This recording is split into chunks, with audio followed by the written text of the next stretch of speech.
Hey, what's going on, Reefing fam? March here, Fragbox TV, and I just want to show you some of the really cool invertebrates that we just got in stock. Cleanup crew, crab, snail, shrimp, all that fun stuff. This tank system, mind you, system here is almost complete. Couple final touches. If you're interested in seeing how we put this thing together, we've done sort of a video series here on YouTube.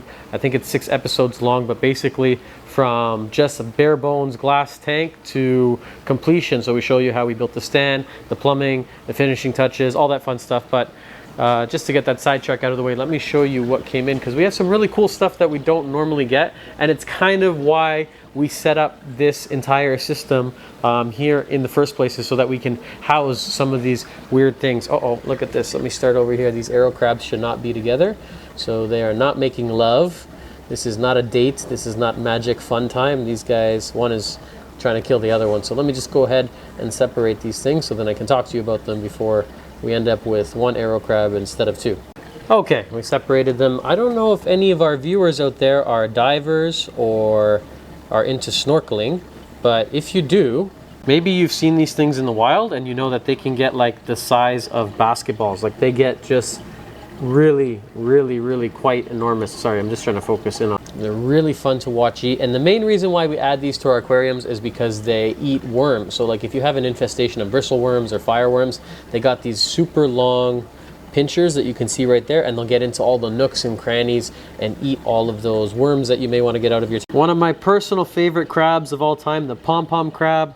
We don't get these too often since there's been a ban on Hawaiian fish. These used to come from Hawaii, so they're a little bit harder to get now. These ones are from Africa, and they have these anemones on the end of their claws, and they look like kind of like pom-poms. I guess they look like little cheerleaders, but they basically use these little anemones to knock out their prey, to catch little copepods and crustaceans so that they can eat them. It's pretty cool, the symbiotic relationship the crab has formed with the anemone. And these are quite small crabs, but these are way bigger than how we typically get them. These are like the size of quarters.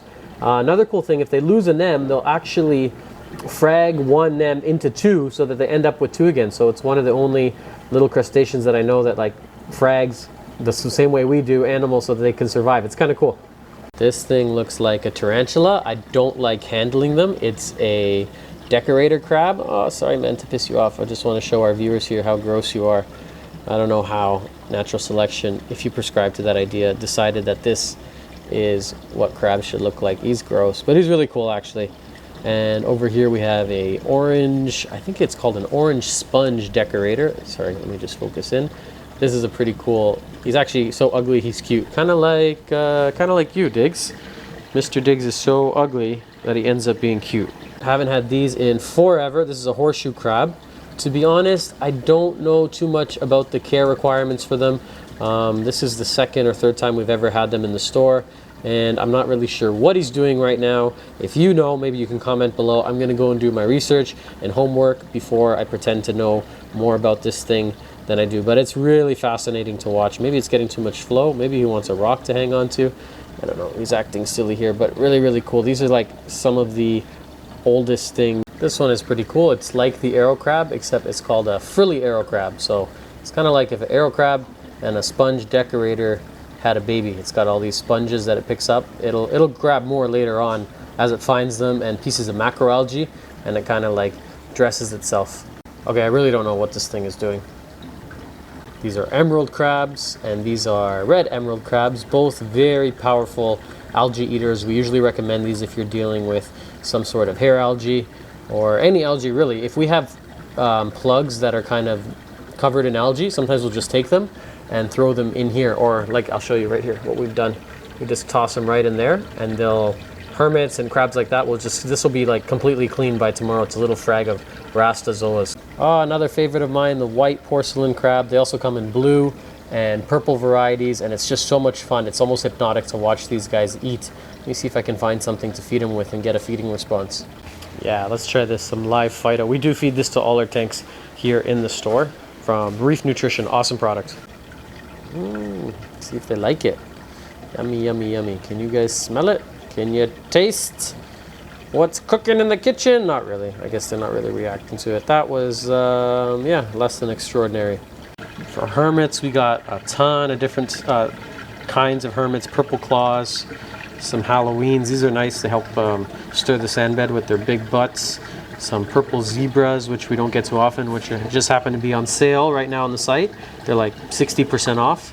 Some red claw hermits, dwarf hermits. These are all really good for eating basically just about any kind of algae. Hermits are essential to the cleanup crew and just really good reef janitors for your tank. Finally got some peppermint shrimp in.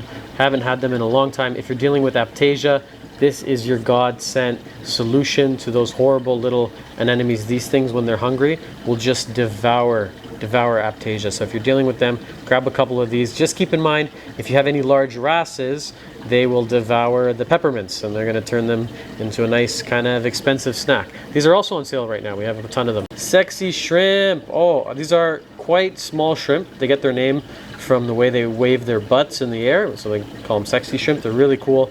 If you have a large tank though, they might get lost in there. You might not see them too often. These are better suited for nano tanks, and these are way bigger than we typically get them. Kind of like the pom-pom crabs.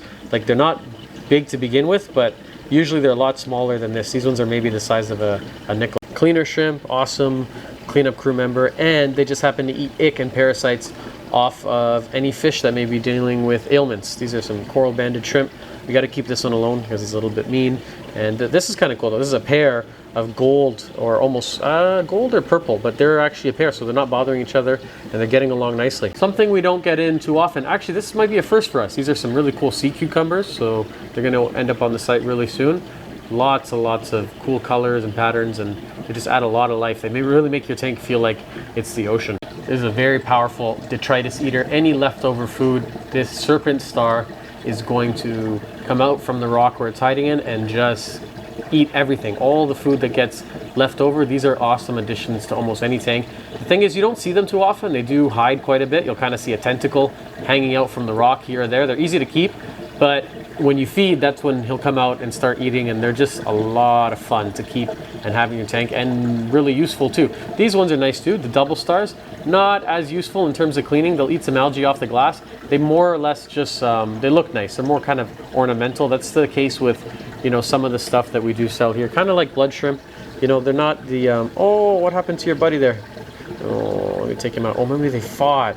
Damn it, I forgot. You're not supposed to keep these together in such a close quarter. Kind of like these blood shrimp here. They're more ornamental than anything. They will eat some leftover food, but they're more for your viewing pleasure than anything. But they're the most striking red color. They add, yeah, like when it comes to red, that's where they get their name, blood shrimp. It doesn't really get more red than this. We have some cool varieties of pistol shrimp right now. This is the blue leg. Over here, I'm not 100% sure the name of this one. Tiger, candy, something pistol, I'm not 100% sure.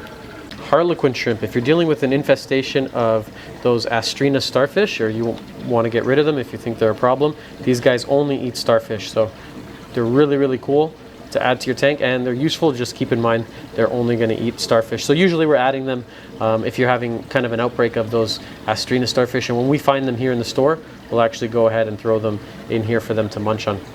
And this is called a Zanzibar shrimp. We really do not get these often. They're kind of like a coral banded shrimp, but they have a much different pattern. I think I've just about covered everything that's in here for now, but maybe that's it for today's video. If you guys got any questions, or maybe you're looking for some weird sort of invertebrate or cleanup crew member you can't find, we love this kind of stuff, so hit us up. We'll try and source it for you. We're going to get this bottom row going. This is sort of the last step of this system, and this is going to house a bunch of different macro algae, so like mangroves and chaeto, grape caulerpa, dragon's breath, dragon's tongue, yada yada yada, conches, urchins, more starfish. This thing, I just want it really packed, but also very organized. Like I said, if you're trying to find something and you're having trouble finding it, hit us up.